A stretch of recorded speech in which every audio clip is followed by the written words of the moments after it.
Hola. ¿Sí? Bueno, buenos días para todos. Mi nombre es Catalina Torres, yo soy la actual coordinadora del programa de geriatría de la Universidad Nacional de Colombia y para mí es un grandísimo honor abrir hoy este simposio. Con muchísimo orgullo felicito en primer lugar a los residentes de tercer y cuarto año por su grandísimo esfuerzo y por el excelente ejercicio que han hecho en planear esta actividad académica. Estoy segura que esto redundará de manera muy positiva en su formación y sus carreras profesionales. Hay que agradecer también a los conferencistas nacionales e internacionales que nos acompañan hoy. A todos ustedes, gracias por su tiempo y su conocimiento que será compartido a través del día. A la industria que nos ha colaborado también con la posibilidad de que esto se lleve a cabo, a Exmun, que nos ha colaborado mucho, y obviamente a todo el equipo logístico. El tema que trataremos a lo largo del día será la geriatría transversal. Yo les voy a dar dos conceptos muy prácticos sobre qué es esto, para que nos pongamos en contexto.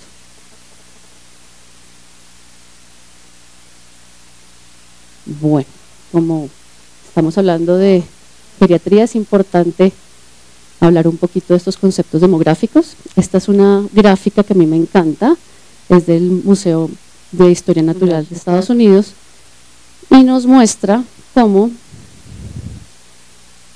después de la aparición de Cristo en el planeta, aproximadamente durante 1900 años, la población se mantuvo bastante estable, no pasó de los 1.000 millones, sino hasta casi mediados de 1900, y fue a partir de la Segunda Guerra Mundial, o más bien posterior a esta, en donde definitivamente el aumento de la población pues se vio en un crecimiento desproporcionado.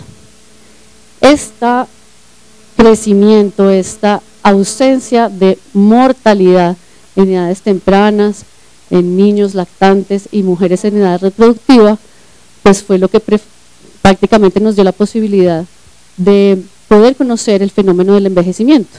No quiere decir que antes las personas no envejecieran, pero fue con este crecimiento demográfico tan acelerado que pudimos ver cómo la población se estaba envejeciendo. Todos saben que este fenómeno ha hecho que en la actualidad 14% de la población sea mayor de 60 años. ¿Esto qué implicaciones tiene? Pues básicamente la alta utilización del recurso sanitario.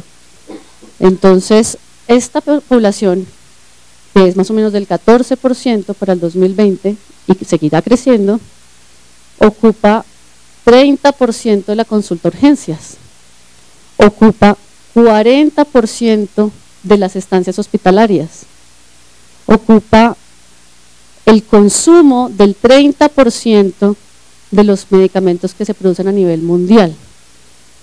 Otros desenlaces que nos preocupan en nuestra población son los reingresos hospitalarios, las consecuencias de institucionalización, pérdida funcional y compromisos de desenlaces negativos como mortalidad, en donde la mayoría de nuestros pacientes son las víctimas de estos desenlaces negativos.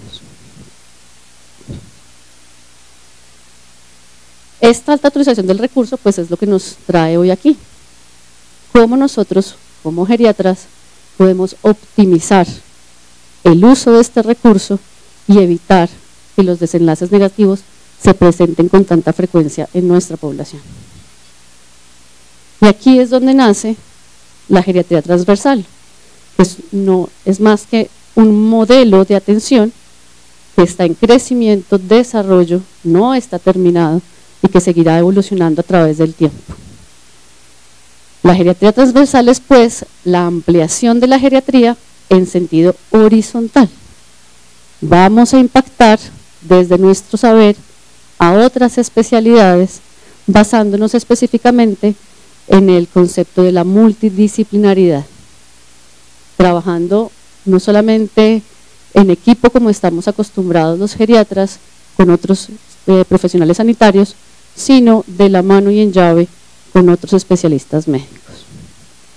Esto lo vamos a explicar mejor acá con esta gráfica. El modelo tradicional está basado en la atención del órgano, la patología específica, la enfermedad específica de ciertos órganos.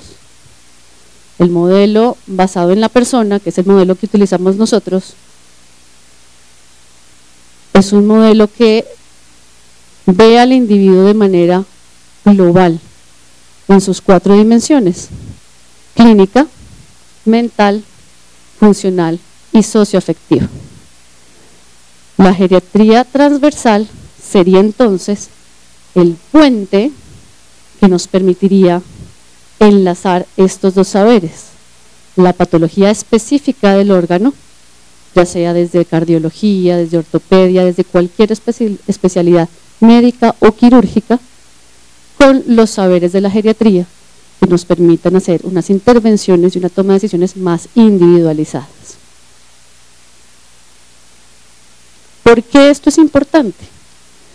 Porque definitivamente la premisa más relevante tal vez en el estudio de la geriatría es que el envejecimiento es heterogéneo.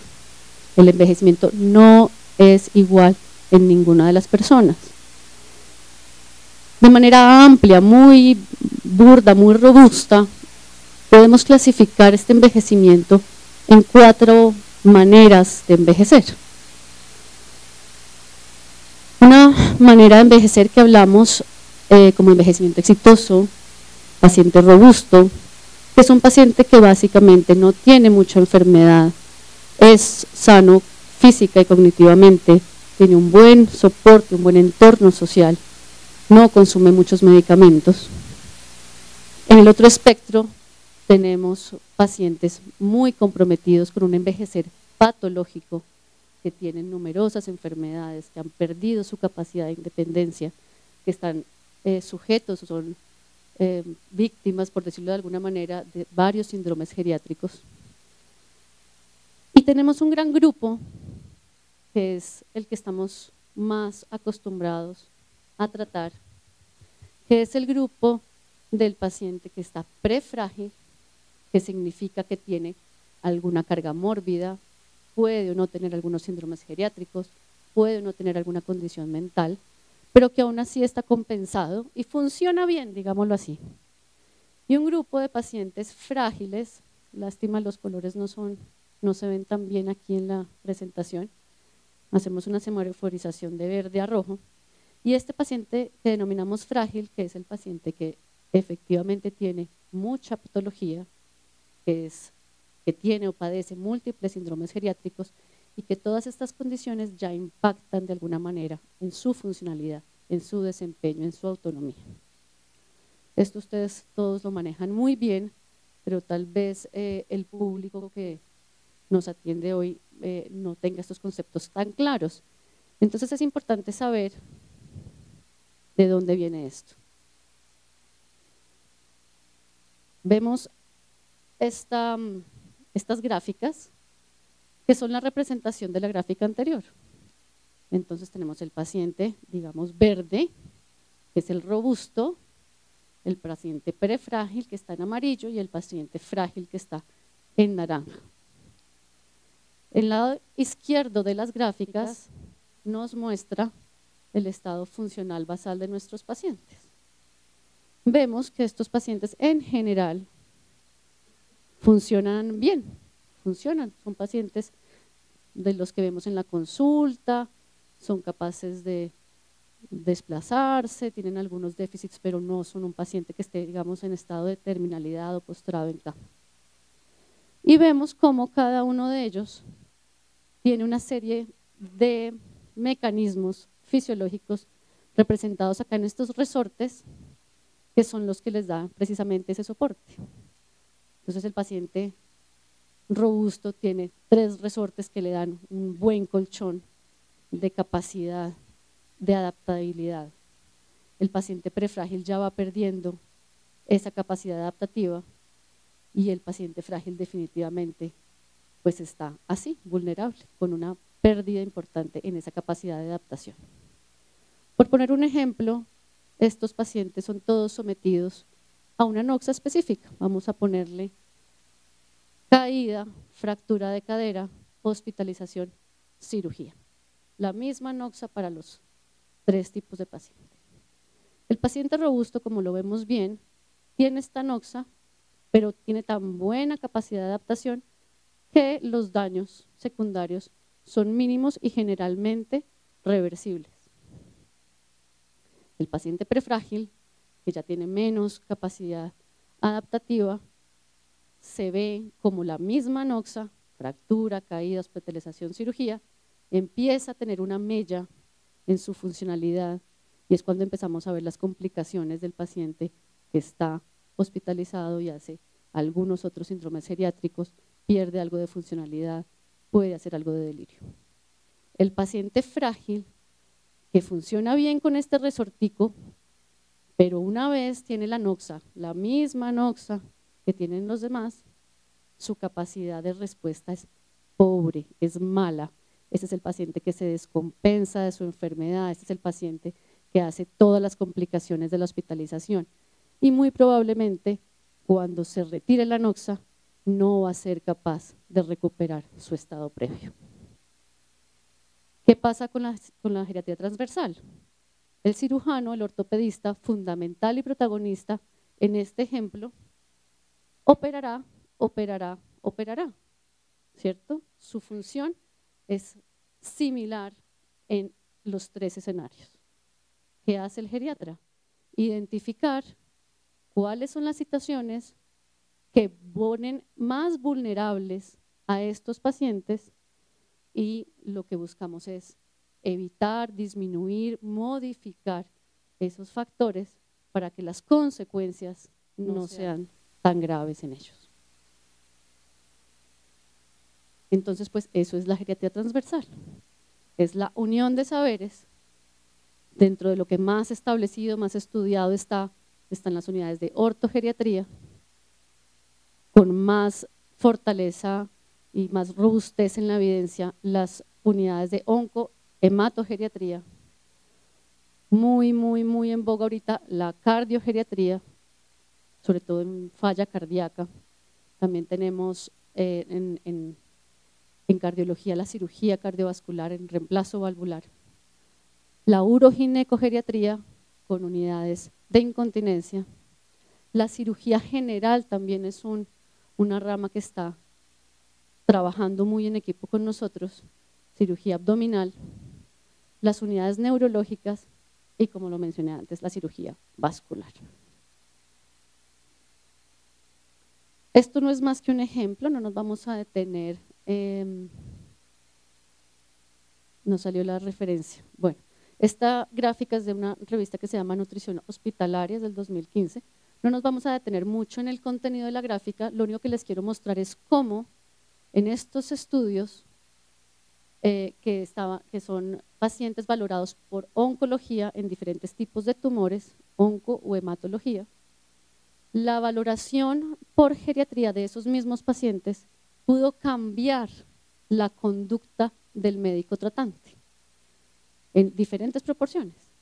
Entonces, el gran mensaje no es que los geriatras queremos tomar decisiones de los especialistas de otras áreas, no se trata de eso, pero sí que con esta evaluación más multidimensional del paciente, los especialistas específicos en el tema puedan tener una base para decidir si sus conductas se intensifican, se desintensifican o se cambian por completo.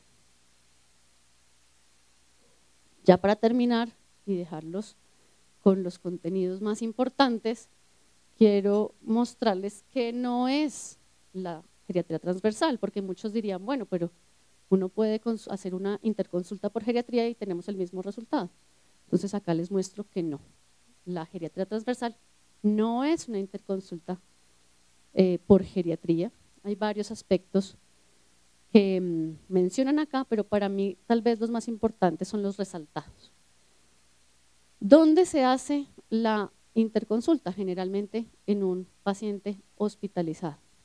La geriatría transversal trabaja desde la prevención, entonces generalmente se trabaja desde la preconsulta, desde la consulta externa, o más bien durante todo el proceso. Se planea, se interviene y se hace el seguimiento posterior.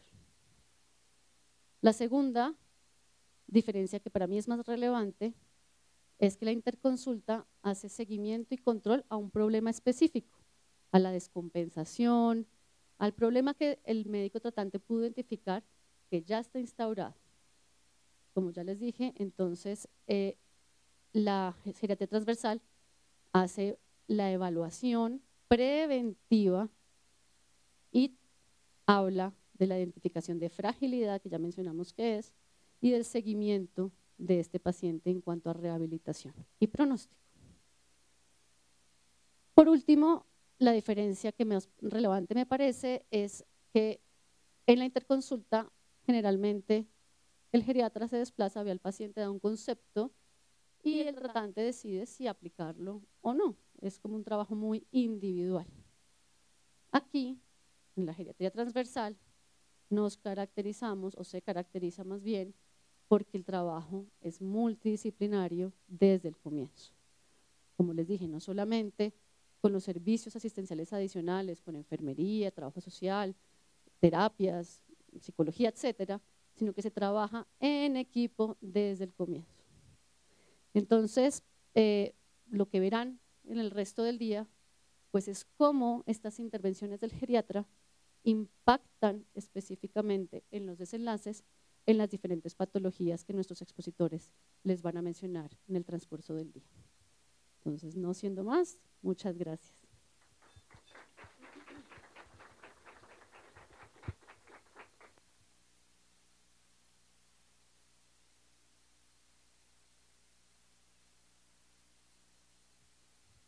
Bueno,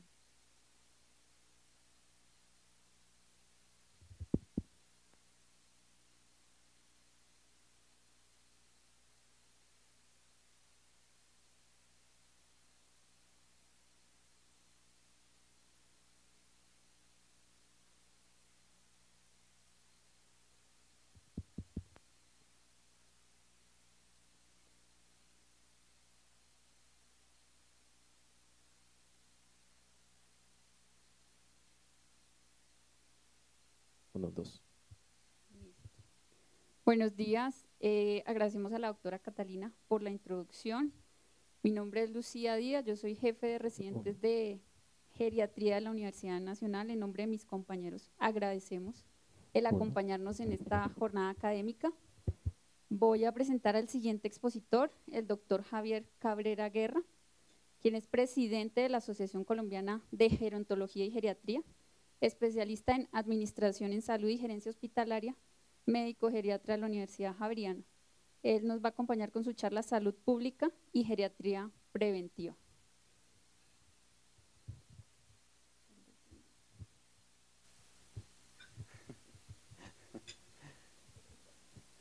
Buenos días para todos. Muchísimas gracias a los organizadores de este evento. Está muy interesante el contenido. Muchas gracias a la Universidad Nacional y por tenerme en cuenta. Bueno, no, está bien.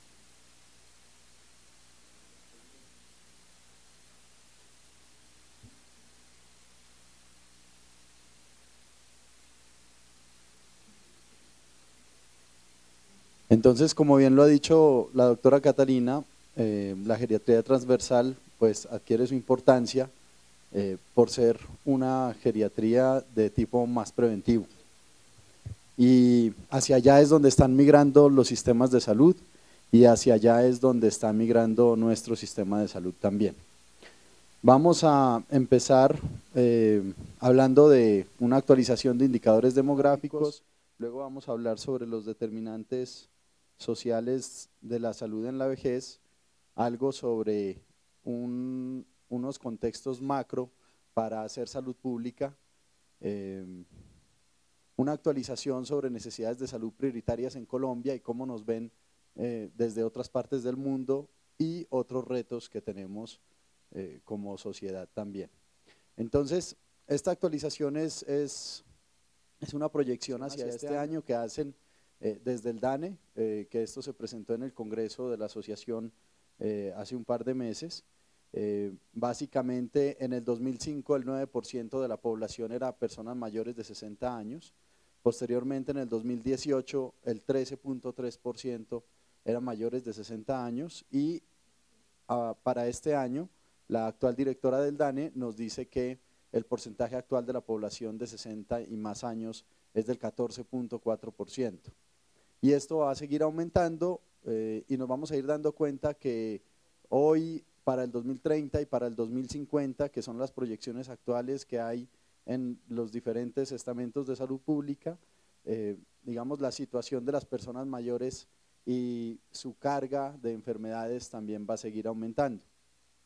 Es así como en estas gráficas de esperanza de vida al nacer por departamento, si nos fijamos en el total nacional, nos damos cuenta que la esperanza de vida al nacer en las cabeceras municipales es de 77.5 años, en cambio que en los centros poblados y rural disperso es de 75.1 años. Ahí arranca, digamos, la importancia de hacer salud pública desde edades tempranas de la vida. Ya sabemos que solo por nacer en cabeceras municipales tenemos una probabilidad de vivir más años, por lo menos 2 años y medio más en nuestro país. Y eso es pues lo que se está viendo en la actualidad. También vemos cómo el índice de envejecimiento y las proyecciones que hay, digamos en el momento, ya han superado las expectativas en algunos departamentos. Como hemos visto en la región cafetera, el índice de envejecimiento ya ha superado el 100%, es decir, ya hay más de 100 personas mayores de 60 años por cada cada 100 personas menores de 15 años. Es decir, en estos departamentos la política pública ya debería estar, digamos, abalanzada sobre el bienestar de las personas mayores. Y vemos que también, digamos, hay otros departamentos como el Tolima y otras regiones como en Bogotá, Antioquia, Boyacá y Valle del Cauca, Santander, San Andrés, Nariño, que están por encima del promedio nacional. Bueno, en el 2008 entonces se reúnen en la Organización Mundial de la Salud y en la asamblea definen lo que son los determinantes sociales de la salud, porque entonces ante esto, ¿qué vamos a hacer? Y los definen como los determinantes estructurales y las condiciones de vida cotidiana responsables de una parte importante de las desigualdades sanitarias entre los países y dentro de ellos. Es decir, se empiezan a dar cuenta de que hay situaciones que no son concernientes al sector salud, que son muy importantes para impactar en los resultados en salud. Y esta noción de que la salud está determinada socialmente y que la salud de uno depende de la sociedad en la que se vive, esto pues no es nuevo, esto se puede encontrar desde Hipócrates, quien consideraba que la salud era un estado de equilibrio corporal que podía lograrse mediante acciones conductuales y medicinales, y en el siglo pasado hubo mayores avances en esta materia, pero hoy pues esta perspectiva de los determinantes sociales de la salud pues es una perspectiva más reciente al respecto. Entonces la organización, esta comisión pues realmente se puso en marcha desde el 2005 y le encargaron a un doctor, Sir Michael Marmot de Londres, que digamos empezara a definir este tema de los determinantes sociales de la salud. Y él saca un reporte a nombre de la Organización Mundial de la Salud donde digamos llama la atención de cerrar las brechas en una generación, o qué posibilidades tenemos para cerrar esas brechas de las desigualdades en salud. Y lo primero que nos hace es una advertencia de que la justicia social es una cuestión de vida o muerte. Es decir, él empieza, para hablar de resultados en salud, él no empieza hablando ni del sistema de salud, ni de que hay que cambiarlo, ni de los hospitales, ni los médicos, sino que empieza a hablar es de la parte social.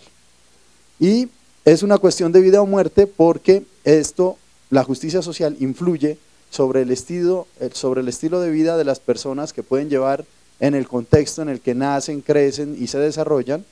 Eso también va a marcar el riesgo de estos individuos de padecer una enfermedad y esto también va a marcar el riesgo de muerte prematura de esos individuos, como lo vimos en las gráficas previas. Entonces, hacen esta advertencia y dice que estas desigualdades que son evitables surgen debido a las circunstancias en que las personas crecen, viven, trabajan y envejecen, y también debido a los sistemas establecidos para hacer frente a la enfermedad. Así que las condiciones en que las personas viven y mueren están a su vez determinadas por fuerzas políticas, sociales y económicas, y estas desigualdades en materia de salud surgen debido a las circunstancias en que las personas se desarrollan. Entonces nos centramos pues en que estas desigualdades son evitables y que además pues marcan la forma como envejecemos. Y ellos proponen, digamos, hacen 3 recomendaciones principales, esto fue en el 2008. Entonces la primera es mejorar las condiciones de vida cotidiana, después abordar la distribución desigual del poder, el dinero y los recursos, y medir y comprender el problema y evaluar el impacto de la acción. Es así como esta comisión pues hace un llamamiento a la Organización Mundial de la Salud y a todos los gobiernos para que lideren una acción global sobre los determinantes sociales de la salud, con el objetivo de cerrar la brecha en la desigualdad sanitaria. En el 2010, el mismo Ser Marmot saca un reporte desde Londres y digamos esta es como una gráfica concluyente donde lo que nos muestra es que las ventajas o las desventajas que uno va logrando a través de los momentos de vida pues arrancan desde incluso antes de nacer y eso va a marcar cómo un individuo se va desarrollando a través de la primera infancia, la adolescencia, la juventud, la adultez y la vejez. Así que nos empieza a llamar o a marcar mucho más la atención sobre la prevención. Posteriormente, en el 2010 también la Organización Mundial de la Salud saca esta gráfica que es la gráfica de los determinantes sociales de la salud. Esta gráfica empieza con un marco conceptual que muestra cómo los mecanismos sociales, económicos y políticos dan lugar a un conjunto de posiciones socioeconómicas por las que las poblaciones se estratifican en función de los ingresos, la educación, la ocupación, el género, la etnia y otros factores. Este contexto se define ampliamente para incluir todos los mecanismos sociales y políticos que generan y mantienen las jerarquías sociales, incluyendo el mercado laboral, el sistema educativo, las instituciones políticas y otros valores culturales y sociales. Entre los factores contextuales que más influyen en la salud se encuentran el estado de bienestar y sus políticas redistributivas o la ausencia de las mismas. Es decir, qué tanta política pública hay en una sociedad en términos de educación, en términos de salud, en términos de protección social. Y en este marco los mecanismos estructurales, que son estos que vemos a su izquierda, estos mecanismos son los que generan la estratificación y las divisiones de clase social en la sociedad y que definen la posición socioeconómica individual dentro de las jerarquías de poder, prestigio y acceso a los recursos. Estas jerarquías institucionales son unos procesos clave en el contexto socioeconómico y político. Y estos, digamos, estratificadores estructurales, digamos, dentro de estos estratificadores estructurales, los factores que más determinan esta jerarquización socioeconómica son el ingreso, la ocupación, la educación, el género, la etnia y la clase social, que digamos son factores que dependen mucho del área donde nacemos y donde iniciamos pues nuestra vida. Entonces, en este contexto, estos mecanismos estructurales, esta parte izquierda de la gráfica es a lo que nos referimos realmente como los determinantes sociales de las desigualdades en salud. Vamos, desde aquí se originan las desigualdades en los resultados en salud. Y después aparecen unos determinantes sociales subyacentes o un conjunto de determinantes intermedios de la salud. Es decir, el área donde nosotros nos movemos como médicos es un área, es un espacio micro de lo que podemos lograr en resultados en salud. Hay un espacio meso, que es esta área de los determinantes intermedios en la salud, pero hay un espacio macro, que es los determinantes estructurales de los resultados en salud. Estos determinantes intermedios, pues también, digamos, están categorizados en unas circunstancias materiales que incluyen factores como la calidad de la vivienda, el vecindario, el potencial de consumo, el entorno físico de trabajo. También hay unos factores conductuales y factores biológicos que incluyen la nutrición, la actividad física, el consumo de tabaco, el consumo de alcohol.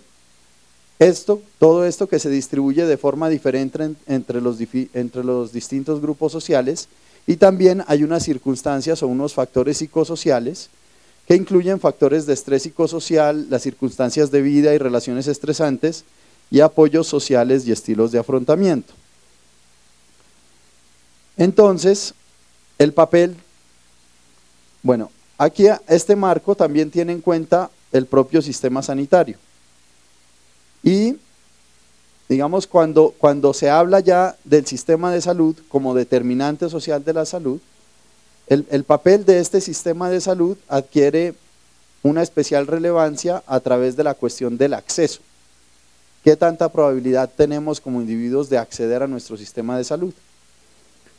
Y esto pues incorpora unas diferencias de exposición y de vulnerabilidad y de la acción intersectorial dirigida desde el sector salud. El sector salud desempeña un papel importante en la mediación de las consecuencias diferenciales de la enfermedad en la vida de las personas, pero nuevamente lo más importante es el macro. ¿Qué podemos hacer desde la salud pública sobre los determinantes estructurales para mejorar ese impacto en la salud de una población? En este marco podemos ver que cualquier mala decisión o cualquier acción insuficiente en cualquiera de estos determinantes estructurales o en cualquiera de estos determinantes intermedios, pues va a significar peores o mejores resultados en salud para una población. Ejemplos de determinantes sociales de la salud, pues en esta lista se ofrece ejemplos que pueden influir en la equidad sanitaria de forma positiva y negativa. Y pues básicamente los determinantes sociales de la salud, para definirlos más claramente, es todo lo que no depende del sector salud y que influye en los resultados en salud de una población. Estos determinantes sociales de la salud son responsables de entre el 30 y el 55% de los resultados en salud de una población. Y por eso, digamos, lo que dicen estas investigaciones es que la contribución de los otros sectores diferentes al sector salud superan la contribución del sector salud en la salud de la población, y que es fundamental pues abordar adecuadamente los determinantes sociales de la salud para mejorar la salud y reducir las desigualdades en salud que vienen desde tiempos antes. Esta es la Agenda 2030, es decir, en 2015 se reúnen 193 Estados miembros de Naciones Unidas y sacan 17 Objetivos de Desarrollo Sostenible. Esto precisamente para influir sobre los determinantes estructurales y sobre los determinantes intermedios de la salud. Aquí sacan 169 metas y 231 indicadores con un objetivo claro de lograr un desarrollo sostenible para el año 2030. Y cuando hablamos de la década de envejecimiento saludable, la idea es incluir el envejecimiento como una oportunidad durante todos estos objetivos de desarrollo sostenible para lograr que las personas mayores pues accedan y tengan unos mejores o tengan garantizados sus derechos como personas mayores. Entonces hablan del fin de la pobreza, de hambre cero, salud y bienestar, educación de calidad, igualdad de género, es decir, son todas estas inequidades sociales que van a marcar y que van a impactar en la salud de las poblaciones y por supuesto en la salud de las personas mayores. En el tercer objetivo de salud y bienestar nos llama la atención aspectos o colocan importancia sobre temas de vacunación, sobre temas de cómo desarrollar estrategias para enfrentar las enfermedades crónicas no transmisibles, pero también pues las enfermedades transmisibles. También sobre lograr la cobertura sanitaria universal, incluida la protección contra riesgos financieros, el acceso a servicios de salud, el acceso a medicamentos, vacunas, y que todo esto pues sea de calidad para todos. Digamos, la idea de estos objetivos de desarrollo sostenible y de la Agenda 2030 es no dejar a nadie atrás, y eso tiene en cuenta el envejecimiento. Por supuesto, cuando hablamos de prevención en geriatría, pues siempre tenemos que hablar de la estrategia ICOP, que integra el cuidado de las personas mayores para lograr pues un envejecimiento saludable. Estas son unos estudios de carga de la enfermedad que se hacen en Estados Unidos y que es como ven a Colombia y cómo Colombia debe priorizar los temas en salud pública. Y entre los 50 a los 69 años empieza pues a marcar el grupo de interés para nosotros, donde de primera está la COVID-19 en ese momento, después la enfermedad isquémica cardíaca, diabetes, el dolor lumbar, otros desórdenes musculoesqueléticos, el ACV, otros resultados de COVID, EPOC, la pérdida auditiva y la enfermedad renal crónica. Pero cuando vemos la población mayor de 70 años, esto cambia un poco y entonces empiezan a aparecer temas como la enfermedad de Alzheimer y otras limitaciones funcionales como la pérdida también de la visión. Hay otros retos en salud pública, como el tema de la vacunación en personas mayores, que digamos, comparto esto ya como pensamientos más personales, pero esto es lo más importante junto al estilo de vida saludable cuando vamos a hablar de cómo prevenir, digamos, de manera primaria las complicaciones en salud de las personas mayores.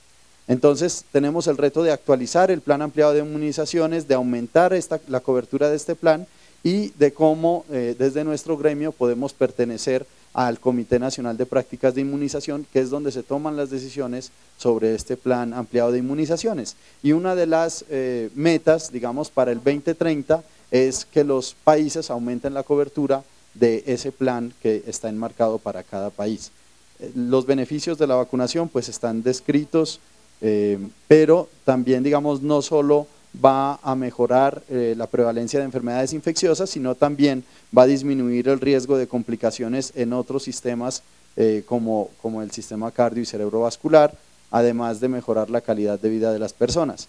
En enfermedad de Alzheimer y otros trastornos neurocognitivos tenemos que cómo el aumento a través de los años va siendo, digamos, de manera exponencial. 57 millones de personas en 2019, va a pasar a 83 millones en 2030 y a 153 millones de personas afectadas con trastorno neurocognitivo mayor en 2050.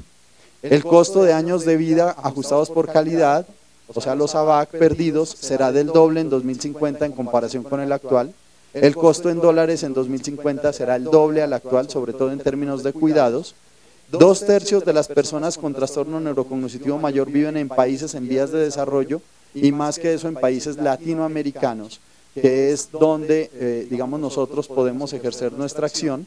Hay unos factores de riesgo evitables que hemos visto que son los responsables del 42%, pero cuando se hacen, digamos, estos estudios se hacen con información de países desarrollados.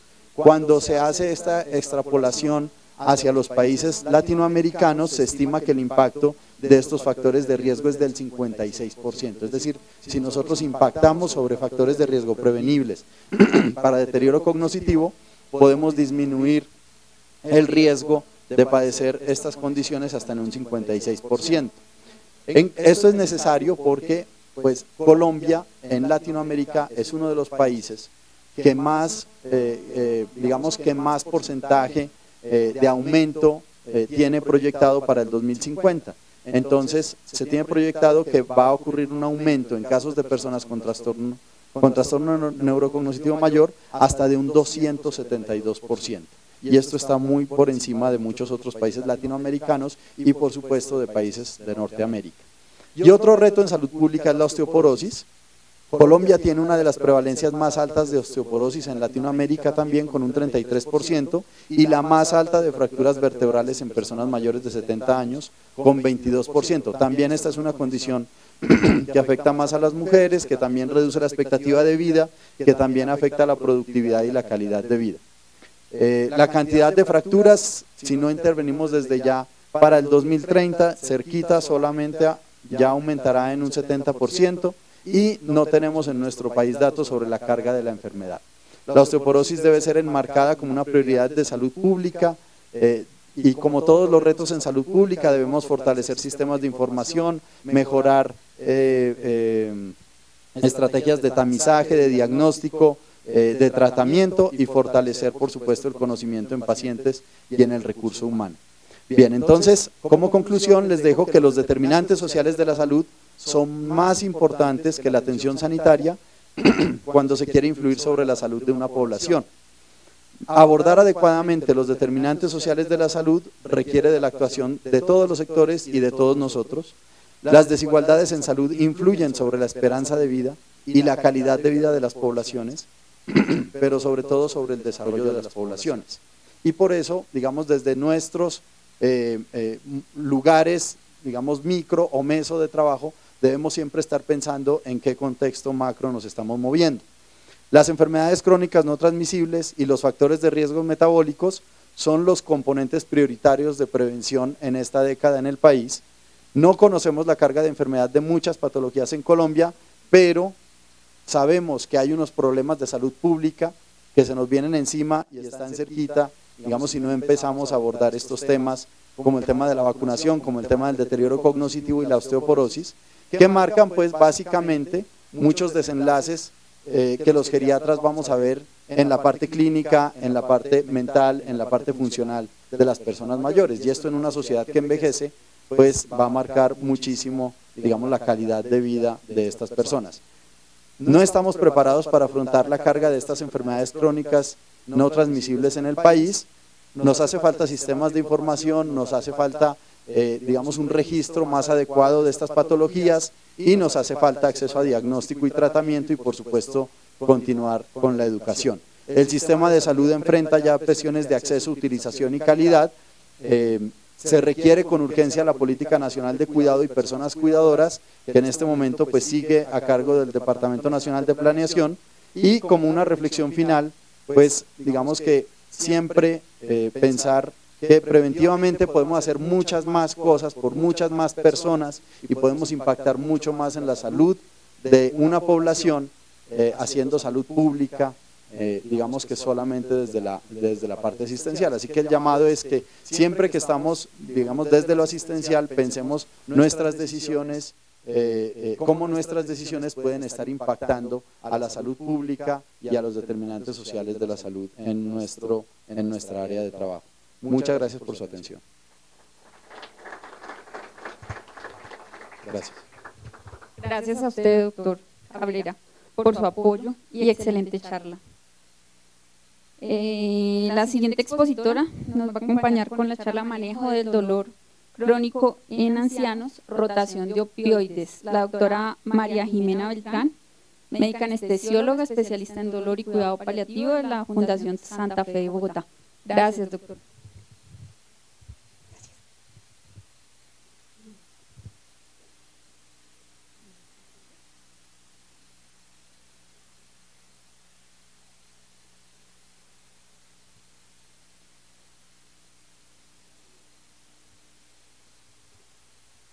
Muy buenos días para todos, muchísimas gracias primero por la invitación y por su asistencia. Espero que en este tiempo corto podamos dar claridad en algunos conceptos y la importancia del buen manejo del dolor crónico en este grupo de pacientes que nos reúne el día de hoy. Ya más temprano la doctora Torres nos dio un contexto mucho más amplio, sin embargo es claro que nuestra población está envejeciendo cada vez más. En 1990 los mayores de 65 años abarcaban un 4% de la población mundial, para el año 2000 se hablaba de un 13% y para el 2030 se prevé que esta población crezca de un 20 a un 21% aproximadamente. Igualmente, cada vez las personas envejecen mejor, se podría decir. En 1982 versus el 2005, ha aumentado el número de aquellos pacientes que se identifican como no discapacitados de un 73 a un 81%, y es una realidad que del 2010 al 2050 se prevé igualmente que los mayores de 85 años aumenten en un 228%. Esto va a ser un reto de manejo no solamente para ustedes como geriatras, sino para nosotros como especialistas del manejo del dolor. Y por supuesto, el hecho de que vivan más y mejor no quiere decir que se enfermen menos. Es de un 30 a un 50% de los pacientes mayores de 65 años tienen 2 o más comorbilidades y por supuesto mayores de 85 años hasta un 75%, incluso hasta más. En el contexto del dolor crónico es igual de retador el manejo. Se habla que los mayores de 65 años tienen una prevalencia de dolor crónico de un 50 a un 75%. Por supuesto, este dolor es subdiagnosticado y muchas veces subtratado, no solamente por desconocimiento de los médicos, sino por el bajo reporte, y ya ahorita vamos a ver por todas las causas desde el punto de vista fisiológico que conllevan a esto. Pero hay una realidad y es que todos los estudios que hablan de dolor en el paciente, en el adulto mayor, hablan que el dolor crónico trae unas consecuencias muy serias, como alteraciones del ánimo, disminución de la deambulación, riesgo de discapacidad, aumenta el riesgo de caídas, también lleva trastornos depresivos, trastornos del sueño y por supuesto aislamiento social. Por lo tanto nos van a convertir en un paciente potencialmente frágil con mayor fragilidad. Las causas de dolor son varias, principalmente causas no oncológicas en el mayor de los casos, artritis, estenosis del canal espinal, la neuropatía diabética, la neuralgia del trigémino, la neuralgia posherpética, supremamente común en este grupo de pacientes. Por supuesto el dolor relacionado a cáncer, no solamente a su patología oncológica, sino a los tratamientos como quimio y radioterapia, la enfermedad vascular periférica, el dolor es de origen central, fibromialgia, dolores postquirúrgicos y síndromes miofaciales igualmente. Hay varios cambios fisiológicos que pretendo traer a grandes rasgos, ya ustedes conocen la mayoría. Sabemos que el dolor es un síntoma menos frecuente en algunas condiciones agudas, como apendicitis, condiciones quirúrgicas, y muchas veces hacen difícil ese diagnóstico.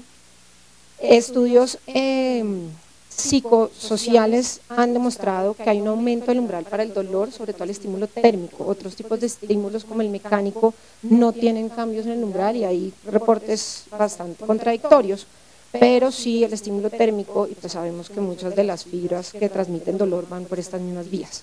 También hay pérdida de las estructuras A delta, lo cual ocasiona retardo en el procesamiento al sistema nervioso central.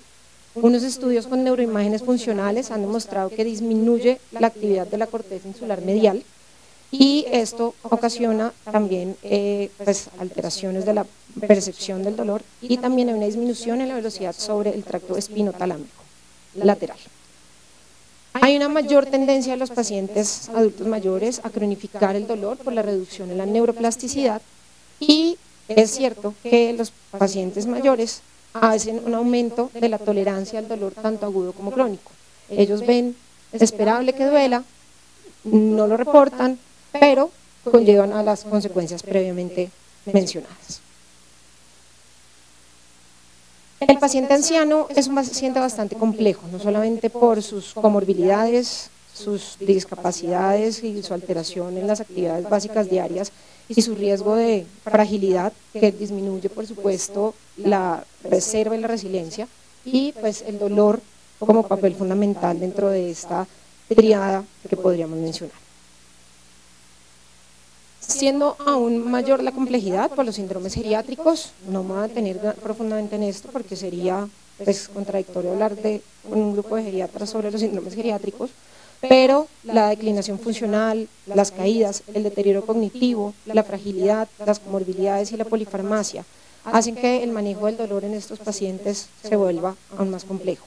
Importantísimo el deterioro cognitivo, ¿por qué? Porque es difícil la parte subjetiva del dolor. Nosotros estamos acostumbrados a que los pacientes nos refieran el dolor, pero llega un punto en el que si el deterioro cognitivo es mayor, va a haber necesidad de hacer una evaluación objetiva, de acuerdo a las reacciones autonómicas del paciente, la diaforesis, la presión arterial, la taquicardia, pero esto es válido en dolor agudo. Sin embargo, en dolor crónico todas esas respuestas fisiológicas al dolor se pierden.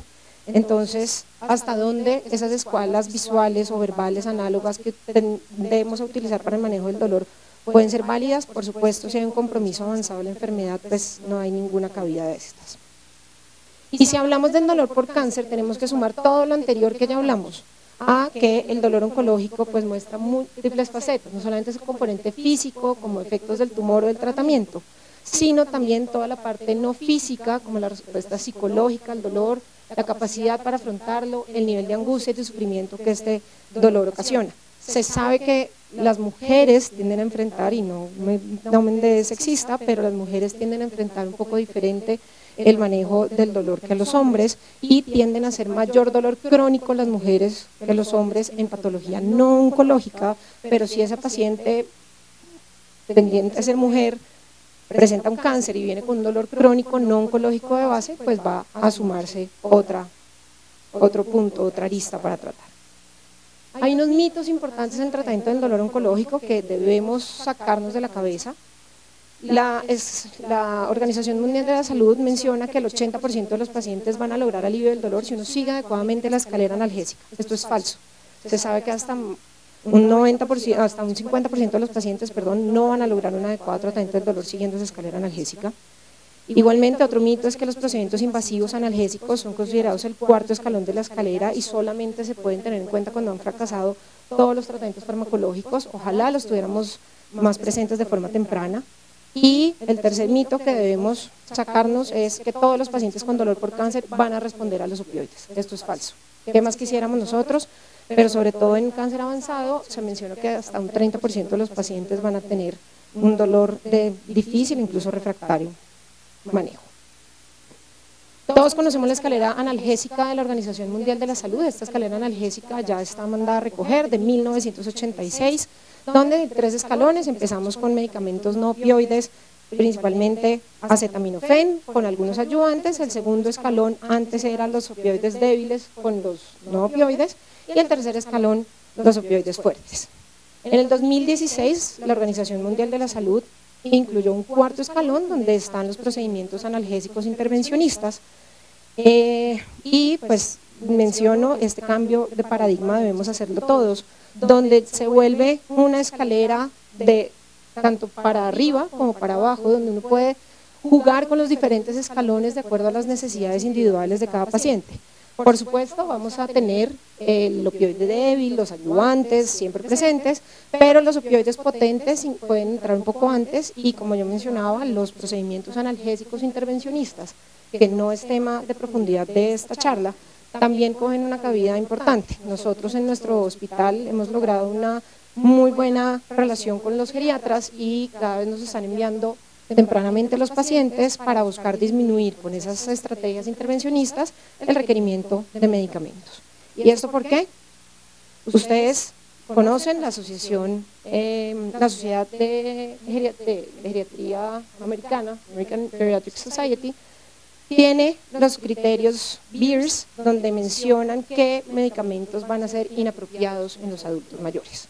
Por supuesto, ahorita más adelante voy a ampliar el tema de los opioides, pero por favor la meperidina no la utilicemos. Pésima práctica, riesgo de neurotoxicidad en cualquier edad, desde niños hasta ancianos. Entonces ese casi que debería salir, si acaso tiene una cabida muy pequeña en escalofrío posoperatorio cuando uno habla de anestesia, pero pues eso es otro punto a dosis obviamente pues muy diferentes. Los antiinflamatorios no esteroideos, tanto COX selectivos como no COX, pues por supuesto se deben evitar de forma crónica absolutamente todos. No hay ninguno que sea más seguro, algunos han querido demostrar algo de seguridad cardiovascular, los COX-2 seguridad gastrointestinal, sin embargo, pues en nuestro grupo etario que estamos tratando el día de hoy se deben evitar por completo. Y como el pilar de manejo no puede ser únicamente los opioides, también se habla de los medicamentos en neuromoduladores, dentro de los cuales están los antidepresivos tricíclicos, que por supuesto con los ancianos debemos evitarlos por el riesgo de toxicidad, por los efectos anticolinérgicos, el riesgo de sedación y pues las interacciones medicamentosas con otros medicamentos. En los ancianos, aparte de todo lo que mencionamos, también está alterada la farmacocinética. Uno, la absorción oral está afectada porque disminuye el vaciamiento gástrico, está disminuida la motilidad intestinal y está disminuido el metabolismo de primer paso. La absorción intramuscular y subcutánea puede también verse afectada porque hay una disminución de los capilares dérmicos y subcutáneos y, por otro lado, la distribución a nivel de la unión de proteínas también se va a ver afectada porque sabemos que todos los pacientes adultos mayores van a ir disminuyendo progresivamente su albúmina sérica, incluso hasta un 20% de forma fisiológica. Si sacamos los pacientes de cáncer pues que tienen alteraciones adicionales por sus síndromes de anorexia, caquexia, etcétera, pues por supuesto se va a ver aún más alterada. Y también hay un aumento de la tasa catabólica por los niveles de glicoproteína ácida. Todo esto conlleva que cuando nosotros vayamos a optar por medicamento A, B o C, debemos tener múltiples factores en cuenta. Entonces, ¿qué es una realidad? Los adultos mayores tienen una mayor sensibilidad analgésica a los opioides. Por supuesto, debemos dar dosis mucho menores, fraccionadas y pues con bastante precaución. Siempre debemos iniciar la mínima dosis eficaz. Se debe procurar no utilizar la vía intramuscular, desafortunadamente algunos médicos la siguen practicando y esto principalmente pues, por la sarcopenia que acompaña a este grupo etario. Siempre es necesario considerar el perfil de polifarmacia y comorbilidad, no podemos evitar pensar en ese paciente integral, no solo tratar el dolor, sino qué más causas subyacentes tienen, qué tan frágil es, qué tan hábil está. Por supuesto siempre vamos a buscar es mejorar calidad de vida y funcionalidad. Preferir la vía oral, esto es un estándar de manejo para ojalá todos los pacientes que nosotros manejamos en cualquier grupo de edad y si no se dispone la vía oral se prefiere la vía subcutánea o incluso la endovenosa, pero la vía subcutánea incluso en casa es una muy buena herramienta que podemos utilizar igualmente en los hospicios, en los hogares geriátricos porque es de muy fácil uso y bajo riesgo. ¿Qué pasa con los opioides? No los podemos tampoco satanizar. ¿Van a ser necesario utilizarlos? Por supuesto, porque el escalón 1 y el escalón 2, si todavía hablamos de esa escalera analgésica, pues van a ser insuficientes en muchos de los casos. Siempre, y lo resalto en rojo, se ha hablado de cómo no debemos utilizar los opioides en dolor crónico no oncológico. Y por supuesto, esto es un pilar de nuestro manejo en el día a día. Pero hay algunos dolores en la población geriátrica que se comportan casi que como el dolor oncológico. Díganle a un paciente que tiene múltiples fracturas vertebrales por insuficiencia que lo maneje solo con acetaminofén. Es imposible, va a tocar utilizar opioides. Lo mismo los pacientes con artritis reumatoidea, esos pacientes van a necesitar opioides. En Estados Unidos se sabe que hasta casi un 50% de los pacientes con dolor crónico, tanto oncológico como no oncológico, pero más no oncológico, reciben antiinflamatorios no esteroideos y opioides. Y por supuesto cuando se hacen estudios, que ahorita vamos a desglosar un poco los diferentes opioides, pues la superioridad del beneficio sobre el riesgo es claro. Vuelvo a hacer énfasis en que se debe evitar medicamentos como la meperidina y también el tramadol. No deja de ser en el cuidado paliativo geriátrico, en el manejo del dolor crónico, los opioides, el escalón 3 del analgesia. Por supuesto no va a ser nuestro primer paso. Los opioides potentes, hidromorfona, oxicodona, morfina, muchas veces se deben utilizar para titulación de los pacientes cuando las herramientas anteriores han fallado. Y viene una gran pregunta, siempre se ha hablado de mantener el acetaminofén a largo plazo. En dolor agudo el acetaminofén tiene una clara disminución y un ahorro de opioides, en patologías no oncológicas también, pero en dolor por cáncer ya se conoce que el acetaminofén a largo plazo no tiene ningún beneficio adicional. Por supuesto, estos medicamentos, los opioides potentes de corta acción, va a tocar utilizarlos de 4 a 6 horas. A veces tendemos, como el paciente es mayor, démoslos cada 8 horas, cada 12 horas, y por supuesto va a ser insuficiente, porque aunque su farmacocinética está alterada, pues la vida media de los medicamentos sí puede cambiarse, pero no va a llegar a tanto. ¿Cuál es la premisa de prescripción en los adultos mayores? Empezar lento e ir lento. No nos apresuremos, el paciente no es que se tenga que aguantar su dolor, pero sí debemos tratarlo lentamente. Y la titulación de la dosis va a ser entre el 25 al 50% de lo que usaríamos en un paciente joven cuando el dolor no está controlado. Los efectos adversos, por supuesto, múltiples, las náuseas y el vómito, aunque tiende a ser el que más nos preocupa, tiende a ser menos frecuente en los adultos mayores, y esto es porque hay menor sensibilidad en la zona quimorreceptora. El más frecuente sí va a ser el estreñimiento, y es uno de los principales efectos secundarios por los cuales los pacientes mayores evitan el uso de estos medicamentos. Hasta un 64% de los pacientes en estudios en hospice presentan este efecto, y pues lo que debemos hacer es tratar oportunamente, porque recordemos que el estreñimiento es uno de los dos efectos que no van a tener tolerancia. También pueden presentar retención urinaria, principalmente por impactación fecal o por el efecto anticolinérgico que tiene. También puede haber algo de sedación y deterioro cognitivo. Hay que tener mucha precaución en los pacientes que usan antipsicóticos, benzodiazepinas o barbitúricos. El prurito es uno de los menores efectos secundarios, pero también hay que tener atención, y no es una alergia al medicamento, es un efecto fisiológico de los medicamentos. En los ancianos tiende a ser menos frecuente la hiperalgesia, esto principalmente por los metabolitos morfina 3-glucurónido o hidromorfona 3-glucurónido, que en estos pacientes, ahorita vamos a ver, estos dos medicamentos, morfina y hidromorfona, no son los ideales a largo plazo. Hay que tener mucha precaución en la metadona cuando puede haber prolongación del QT, sobre todo en los pacientes con polifarmacia. Y desde el punto de vista endocrinológico también hay unos cambios importantes que no se deben despreciar. Entonces, ya para hablar del manejo de los opioides, traigo esta revisión publicada en el 2019, donde hacen una revisión del manejo de los opioides en enfermedad renal. ¿Por qué me pareció importante?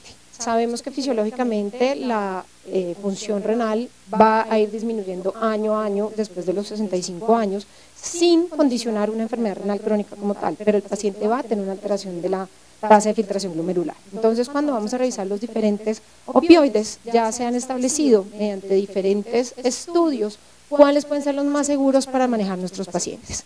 En primera medida están la buprenorfina y el fentanilo. Esta revisión se hizo en pacientes que no están en diálisis, son pacientes que tienen diferentes grados de disfunción renal, pero que no se encuentran en diálisis. La buprenorfina es tal vez uno de los más seguros, sabemos que ahí es el que menor estreñimiento produce, se puede empezar a dosis bajas, y han hecho comparaciones con el fentanilo y muestran algo de alguna evidencia que favorece la buprenorfina sobre el fentanilo. El fentanilo también es un medicamento muy seguro en nuestro grupo de pacientes, gracias a que no hay acumulación si hay disfunción hepática o renal. Estos dos deberían ser el pilar de nuestro manejo. La hidromorfona siempre se había planteado, si el paciente tiene algo de disfunción renal, utilicemos hidromorfona, no utilicemos morfina. Sin embargo, ya hay estudios, como este estudio que mostramos acá, que puede haber neurotoxicidad por la hidromorfona 3-glucurónido, y hay que tener mucha precaución también porque sí puede haber acumulación de este medicamento. Curiosamente es más tolerable la oxicodona que la hidromorfona y la podríamos utilizar también con seguridad en estos pacientes. La morfina, todos los estudios dicen que es mala para los pacientes mayores. No la podemos satanizar tampoco, puede haber lugares en el país que no haya otro medicamento. Muchas veces a nosotros nos preguntan, bueno, y si solo hay morfina, pues toca utilizarla. ¿Cómo? A dosis bajas y con los intervalos mucho más amplios. No la podemos satanizar, pero sí hay que manejarla con mucha precaución y nunca va a ser una primera opción en los pacientes mayores. En este mismo estudio entonces dicen, bueno, ¿cómo vamos a tratar a los pacientes? Los medicamentos verdes son medicamentos seguros para los pacientes mayores, los amarillos se pueden utilizar con algo de precaución y los rojos, por supuesto, totalmente contraindicados en los pacientes mayores. El acetaminofén, la lidocaína tópica se puede utilizar, los antiinflamatorios no esteroideos convencionales por supuesto no, y para recalcar, por supuesto, los más seguros en nuestros pacientes, los parches de buprenorfina empezando a dosis baja, los parches de fentanil y la hidromorfona. La hidrocodona como un punto intermedio se podría utilizar y la metadona es una súper buena herramienta en los pacientes, sobre todo si hay un componente neuropático. Sin embargo, por supuesto, mucha precaución por el perfil farmacocinético que tiene y idealmente manejado por un especialista de dolor y de cuidado paliativo. La codeína, por favor no la utilicemos, tiende a utilizarse muchísimo, pero la codeína todos sabemos que es un profármaco y se termina volviendo morfina y pues no va a ser segura, es la que más estreñimiento da, la que más mareo da, más náuseas. Entonces el mensaje es, por favor no utilicemos la morfina y la codeína, perdón, y morfina, meperidina y tramadol tampoco la debemos utilizar. Podemos utilizar terapia adyuvante, por supuesto, gabapentina y pregabalina con alguna precaución, duloxetina igualmente y por supuesto los antidepresivos tricíclicos y los relajantes musculares si están por fuera de cualquier cabida en nuestro grupo de pacientes. Pido disculpas por las diapositivas en inglés, pero pues por cuestiones de mantener derechos de autor, etcétera, no los cambié. Y para llevar los puntos claves en cuanto al manejo farmacológico del dolor. Uno, buscar los beneficios potenciales buscados y cuáles van a ser nuestros pues esos objetivos, sobre todo buscar la funcionalidad, no va a ser un número, no va a ser una escala analgésica, sino mantener funcionalidad y ojalá independencia de los pacientes. Utilizar combinaciones de medicamentos para asegurar la efectividad y disminuir efectos secundarios a dosis altas. El acetaminofén continúa como la primera línea farmacológica en pacientes mayores. Debemos, por supuesto, utilizar antiinflamatorios no esteroideos por sus riesgos claramente conocidos. Debemos hacer pruebas de opioide a dosis bajos, pero no se deben continuar si no hay una mejoría funcional a corto plazo. Debemos siempre hacer una vigilancia, estos pacientes no los debemos perder de vista por tanto efectos secundarios como para mirar cómo están respondiendo. Debemos hacer una educación clara sobre mantener actividad física y buscar todas las terapias cognitivas y de mantener terapias físicas para que recobren esa funcionalidad. Y cuando determinemos si los objetivos se cumplieron, miramos si vale la pena continuar el medicamento. Si definitivamente no estamos logrando con los opioides, pues va a ser un paciente no respondedor a opioides y vamos a tener que buscar otras estrategias, muchas veces no farmacológicas. Eso es lo que les traía para hoy. Muchísimas gracias.